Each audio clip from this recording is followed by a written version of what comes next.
রাসূল সাল্লাল্লাহু আলাইহি ওয়াসাল্লামের কোনো একজন স্ত্রী বর্ণনা করেছেন, তিনি বলছেন আন্না রাসূলুল্লাহ সাল্লাল্লাহু আলাইহি ওয়াসাল্লাম কানা ইয়াসুমু তিসআন মিন যিলহিজ্জাতি।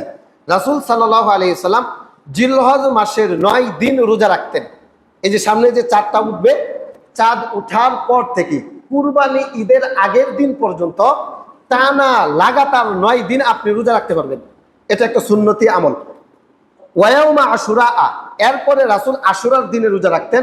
ওয়া সালাসাতা আইয়ামিন মিন কুল্লি শাহরিন, প্রত্যেক মাসের 3 দিন তিনি রোজা রাখতেন, অর্থাৎ 13, 14, 15 এই দিনের রোজা তিনি রাখতেন। এরপরে রাসূল সাল্লাল্লাহু আলাইহি ওয়াসাল্লাম বলছেন আউয়ালা ইসনাইনি মিনাশ শাহরি ওয়া খামিসিনা, প্রত্যেক বৃহস্পতিবার এবং সোমবার তিনি রোজাটা রাখতেন। তাহলে রাসূল সাল্লাল্লাহু আলাইহি ওয়াসাল্লামের গুরুত্বপূর্ণ একটা ইবাদত হলো জিলহজ মাসের চাঁদ ওঠার পর থেকে লাগাতার 9 দিন রোজা রাখা। যারা রোজা রাখতে চান, নফল রোজার মধ্যে সবচেয়ে গুরুত্বপূর্ণ রোজা হচ্ছে জিলহজ মাসের প্রথম 9 দিন রোজা রাখা। চাঁদ ওঠার পর থেকেই আপনি রোজাগুলো রাখা শুরু করবেন। 2 নম্বর, জিকির করা।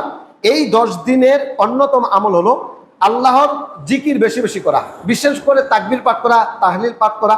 এ সম্পর্কে আল্লাহ সুবহানাহু ওয়া তাআলা বলেন লিয়াশহাদু মানাফিআ লাহুম ওয়া ইয়াযকুরু ইসমাল্লাহি ফি আইয়ামিন মা'লুমাত, যেন তারা নিজেদের কল্যাণের স্থানসমূহে একত্রিত হতে পারে এবং ওয়া ইয়াযকুরু ইসমাল্লাহি ফি আইয়ামিন মা'লুমাত আলা মা রাযাকাহুম মিন বাহিমাতিল আনআম, আমি যে তাদেরকে চতুষ্পদ জন্তু দিয়েছি সেই জন্তুর উপরে যেন তারা নির্দিষ্ট সময়ে আল্লাহর নাম স্মরণ করতে পারে। তাহলে জিলহজ মাসের চাঁদ ওঠার পর থেকে আল্লাহর জিকির বেশি বেশি করা, সুবহানাল্লাহ, আলহামদুলিল্লাহ, লা ইলাহা ইল্লাল্লাহ, আল্লাহু আকবার, এইগুলো পাঠ করা। সূরা হজ 22 নম্বর সূরার 28 নম্বর আয়াত। এরপরে রাসূল সাল্লাল্লাহু আলাইহি ওয়াসাল্লাম বলেন মা মিন আইয়ামিন আ'যামা ইনদাল্লাহি ওয়ালা আহাব্বা ইলাইহি মিনাল আমালি ফীহিন্না মিন হাযিল আইয়ামিল আশরি, জিলহজ মাসের প্রথম 10 দিন চাঁদ ওঠার পর থেকে কুরবানির দিন পর্যন্ত এই দিনসমূহ আল্লাহর নিকট অধিক মর্যাদাপূর্ণ এবং এই 10 দিনের মধ্যে সম্পাদিত আমল আল্লাহর নিকট অধিক প্রিয়। যারা এই 10 দিন আমল করতে পারে তারা আল্লাহর কাছে মকবুল বান্দা হিসেবে গণিত হবে এবং এই আমলগুলো আল্লাহ সুবহানাহু ওয়া তাআলা অনেক বেশি পছন্দ করেন। সুতরাং ফাআকসিরু ফীহিন্না মিনাত তাহলিলি ওয়াত তাকবীর ওয়াত তাহমিদি, বেশি বেশি তাকবীর, তাহমিদ, লা ইলাহা ইল্লাল্লাহ, সুবহানাল্লাহ, আলহামদুলিল্লাহ, আল্লাহু আকবার, এইগুলো পাঠ করো।